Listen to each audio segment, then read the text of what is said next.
Hey everyone, I hope you're having a great start to your week. I'm that Ed Tech guy, and it's Tech Tuesday. Hey everyone, in this week's episode of Tech Tuesday, we've got a guest host. Kristina is going to show you a really neat tool that you can use to make your Zoom room look like it used to in Adobe Connect. I know some of you have been asking about this, so let's go check it out.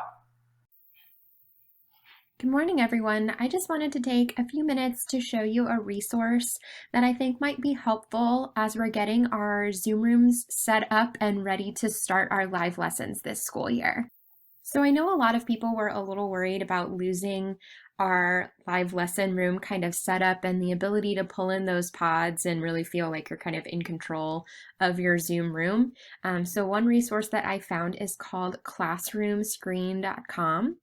And it is a really helpful resource that kind of reminds me a lot of our live lesson rooms and the way they used to be set up.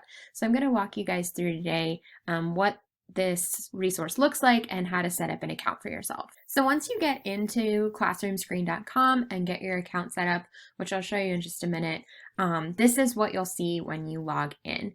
So you have all kinds of tools available to set up your kind of room the way you want it to look. So you can come down here and change your background, and they have all sorts of built-in backgrounds. They have dynamic ones that move. So you could have a fireplace going when you're doing your live lesson. So there's lots of different options as far as choosing what you want your classroom screen to look like. But then you can also pull in lots of different widgets that they have available. So you could have a clock, you can have a calendar, you can move all of this around, you can change the color of it, really to suit kind of how you want your room to be set up that day. So we can pull in a calendar, we can have the full calendar, we can have just today's date. If you were going to do some sort of lesson that required a QR code, you can have the QR code link already set up and ready to go in your room. You can have text boxes, and you can even make them look prettier than we were able to do in our live lesson rooms. You can have a timer set up if students are doing individual work. And one of the features that I really like is the ability to pull in different media resources. So if you wanted to have a YouTube video that was up and ready to play, you can just copy and paste the link here, and it's gonna just go ahead and embed that YouTube video right into your classroom screen. You can also use the media feature to pull in, say, a Nearpod. You can have your webcam pulled up. So this really does function a lot like our live lesson rooms used to as far as the pods are concerned.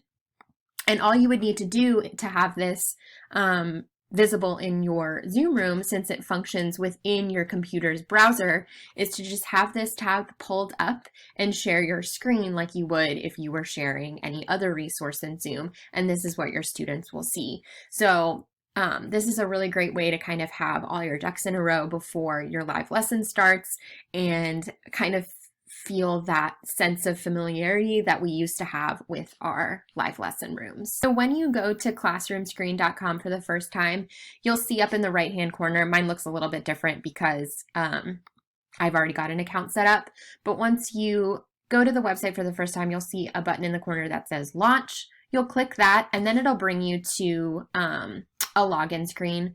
So you can click login, and then you can just sign in with your school Gmail account, and that will create a free account for you. So some of the things that you can do when you create an account for yourself is you can have multiple screens. So just like if you used to have the different templates for, say, your live help time screen and your live lesson screen, you can get all of those things set up before you start your day.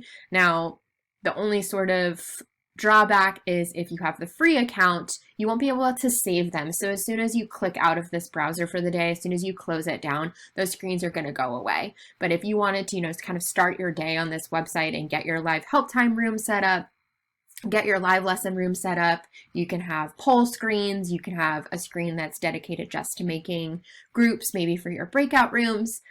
So these will all stay there as long as your tab is pulled up. But like I said, as soon as you close out of it, those screens are going to go away with the free account. So here are some example classroom screens that I've set up that I might use during a live lesson or live help time.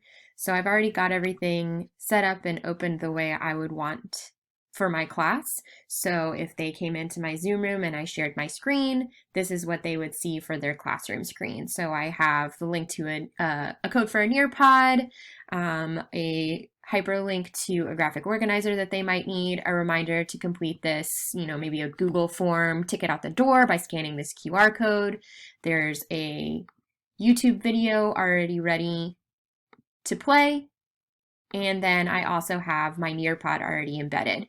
So this is a really great way to just kind of make sure that you have everything that you need in order to be successful for a live lesson, and you're not, scrambling with different tabs. Just kind of helps as teachers to keep everything in one place. Then I also have a live help time set up as well, just for something for students to see when they come in and while they're waiting for me to get started working with them, some links to some helpful resources that they might need, and just kind of a reminder of how live help time works in my room. So these are just a couple of different ways that you could potentially use this resource, but I think it might be really helpful as we're transitioning from live lesson to Zoom this year. So if you have any questions, you can feel free to ping me, and we can, work through this together and see if we can find a great way to use Classroom Screen this year in our live lessons. Thanks, guys. That's it for this episode of Tech Tuesday. If you have an idea for an upcoming episode, send me an email or hit me up on Twitter @thatedtechguy. Have a great week, everyone.